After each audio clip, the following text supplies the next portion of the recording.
So it looks like FILIP against Alexander Usyk is going to get mandated for the IBF heavyweight title either today, tomorrow, or possibly sometime later this week. But does that fight actually take place? Well, HRGOVIC and his team definitely want it. They said, HRGOVIC himself said last week, he wants the fight. He's been waiting 17 years for a shot at the heavyweight title ever since he started his boxing career. And his promoter, Kalle Sauerland, was saying that, he's been waiting since February of 2021 when he was actually first made the IBF final eliminator. And last year, he actually beat Zhilei Zhang to become the mandatory challenger. Still, the fight hasn't taken place, and he had to fight another final eliminator against Dempsey McKean just a few weeks ago.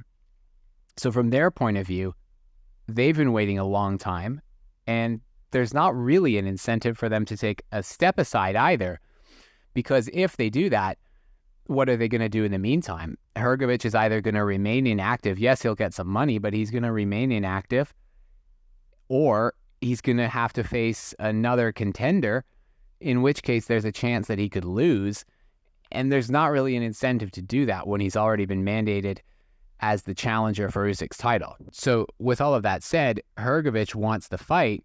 The question is whether or not Usyk and his team want it. And the message from them all of last week in the build-up to the Daniel Dubois fight is that they want Tyson Fury next.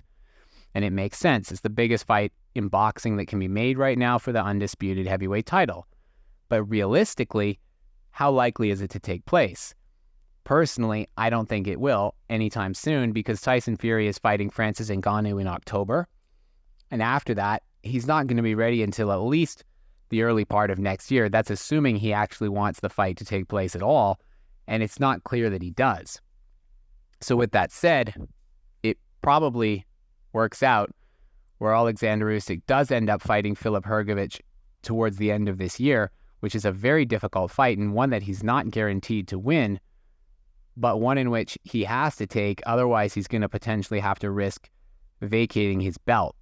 Because from Tyson Fury's point of view as well, there isn't really a huge incentive to fight Usyk at the end of this year.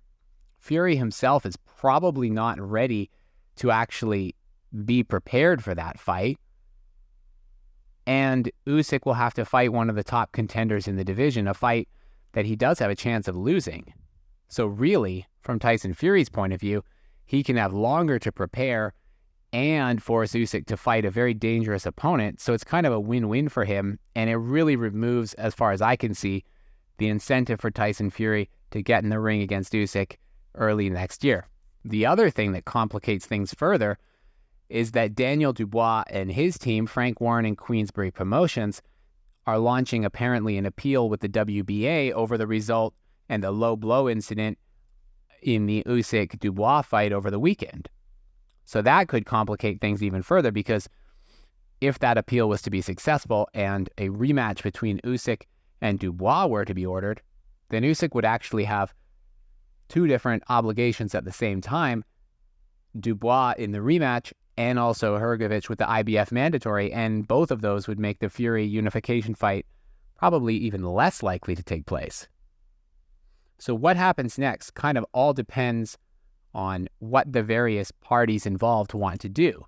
Whether Usyk would rather vacate one of his belts, whether HRGOVIC would rather take a step-aside money, whether the appeal with Dubois is successful or not. But personally, I think the most likely outcome is that we do get the HRGOVIC-Usyk fight later this year, possibly in December or early next year. And that is a really good and exciting fight as far as I'm concerned, but I don't think we will be getting the Fury-Usyk fight anytime soon.